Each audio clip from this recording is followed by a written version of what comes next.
Hello everyone. अब हम देखेंगे एच.सी. वर्मा के क्वेश्चन नंबर 34 के पार्ट सी का solution. So question number A B की तरह जो कॉन्सेप्ट्स हमने उसमें यूज़ करे थे वही कॉन्सेप्ट्स हम इसमें भी यूज़ करेंगे। यहाँ से आप ध्यान से देखिए कि यहाँ पर ये कितना है, टेंशन 2T, यहाँ पर ये T और यहाँ पर ये T। क्यों? क्योंकि यहाँ पर एक सिंगल स्ट्रिंग है, उसके बाद ये स्ट्रिंग दो पार्ट्स में बट गई, तो यहाँ पे 2T थी तो ऊपर TT और यहाँ पर ये T। क्योंकि यहाँ तक सिंगल स्ट्रिंग पहुँची तो यहाँ पर टेंशन T लग गई। नीचे की तरफ यहाँ पर कितनी फोर्स लग जाएगी, 1G, और यहाँ पर नीचे की तरफ कितनी फोर्स लग जाएगी, 2G। अब हम यहाँ पर ये मान लेते हैं कि ये 2 kg का ब्लॉक ज़्यादा भारी है 1 kg के ब्लॉक से, यानी कि एक्सलरेशन जो होगा वो नीचे की तरफ होगा। इसका कितना एक्सलरेशन होगा, इसका A1, क्योंकि ये ब्लॉक A है ये ब्लॉक B है, तो ब्लॉक A के एक्सलरेशन को A1 मान लेते हैं और ब्लॉक B के एक्सलरेशन को A2 मान लेंगे। एक्सलरेशन अलग अलग क्यों है, क्योंकि टेंशन इस पर 2T है, इस पर T है। और दूसरी चीज़ क्या है कि हमने यहाँ पर इसका एक्सलरेशन नीचे माना क्योंकि 2 kg का ब्लॉक 1 kg के ब्लॉक से भारी था। ये नीचे की तरफ जाएगा तो ये ऐसे ऊपर की तरफ जाएगा, इसको ऐसे पुल करेगा। ठीक है, तो इस तरह से हमने सारी फोर्सेस, एक्सलरेशन की डायरेक्शन वगैरह सब कुछ ड्रॉ कर लिया। पार्ट ए और पार्ट बी अगर आपने मेरे देखे हों तो उसमें मैंने आपको बताया कि एक्सलरेशन की डायरेक्शन में आपको कोई टेंशन नहीं लेनी, क्योंकि जो फाइनल आंसर आएगा वो आपको बता जाएगा कि आपने एक्सलरेशन की डायरेक्शन सही ली है या गलत ली है। अगर वो नेगेटिव साइन के साथ आया फाइनल आंसर तो समझिए एक्सलरेशन की डायरेक्शन जो भी आपने ली है उनका अपोजिट कर दीजिए। मान लीजिए आपने एक्सलरेशन की डायरेक्शन डाउनवर्ड्स ली है तो अपवर्ड्स कर दीजिए, अपवर्ड्स ली हैं तो डाउनवर्ड्स कर दीजिए, कोई प्रॉब्लम नहीं है।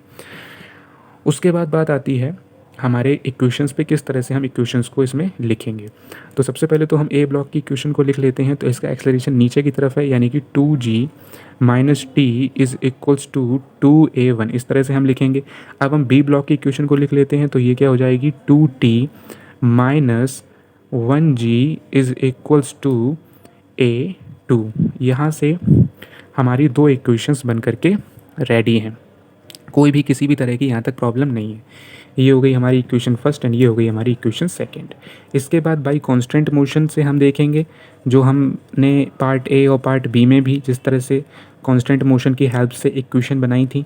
तो यहाँ पर अगर आप देखो ब्लॉक ए का, तो ब्लॉक ए में आप देखो टेंशन का और एक्सलरेशन का दोनों का अपोजिट डायरेक्शन है, यानी कि TA1 cos 180 डिग्री है।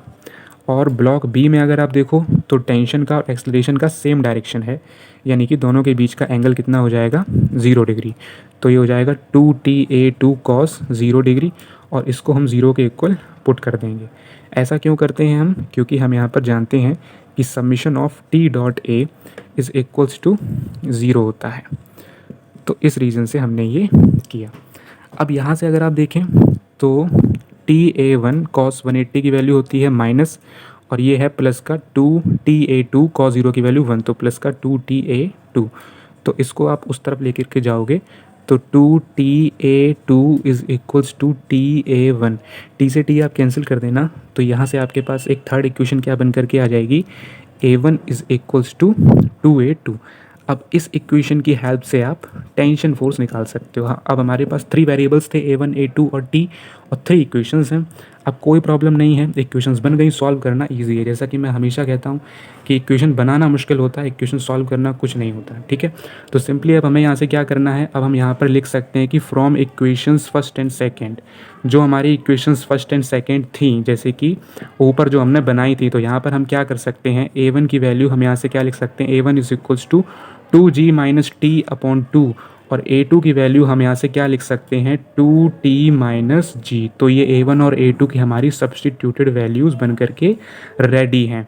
अब यहाँ पर हमें क्या करना है, इक्वेशन थर्ड की हेल्प से A1 is equals to 2A2 है, तो 2G minus T upon 2 is equals to 2A2, यानी कि 4T माइनस 2G। अब आप सिंपली इसका क्रॉस मल्टीप्लीकेशन कर सकते हो, तो 2G minus T is equals to 2 4 8T माइनस 2 2 4G।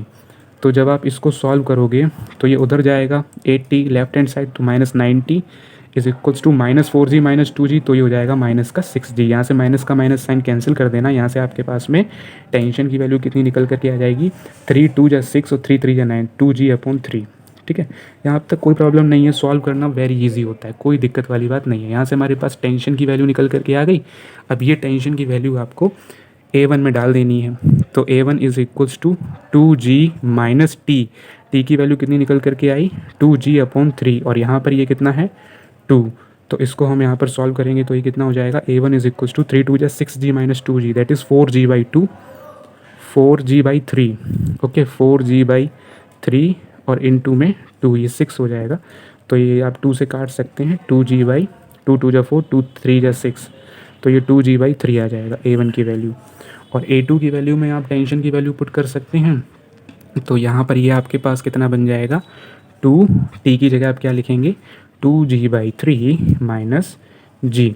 तो यहाँ से ये कितना आ जाएगा 4G minus 3G/3 and this comes out to be G/3। So easily आपने A1 एंड A2 की वैल्यू को सॉल्व कर लिया है। एक्सलरेशन हमारा पॉजिटिव साइन के साथ में आ रहा, कोई नेगेटिव साइन नहीं है। इसका मतलब जो एक्सलरेशन की डायरेक्शंस हमने मानी थी वही एक्सलरेशन की डायरेक्शंस हैं, हमने कोई डायरेक्शंस गलत एज्यूम नहीं करी थी। अगर माइनस के साइन के साथ आंसर आता तो जो डायरेक्शंस हमने मानी थी उसके अपोजिट डायरेक्शंस आप कर दीजिएगा। पार्ट A, B, C में बड़े ही अच्छे ढंग से हमने कॉन्सेप्ट्स को समझा, चीज़ों को समझा और आसानी से इन क्वेश्चंस को सॉल्व किया। ये था आपका पूरे क्वेश्चन का स्क्रीनशॉट, पूरे क्वेश्चन का सॉल्यूशन। अगर आप इसका स्क्रीनशॉट लेना चाहें तो आप इसका स्क्रीनशॉट ले सकते हैं। Very very thank you so much for watching video and I hope that you understand the concept behind this video. So very very thank you so much. Thank you.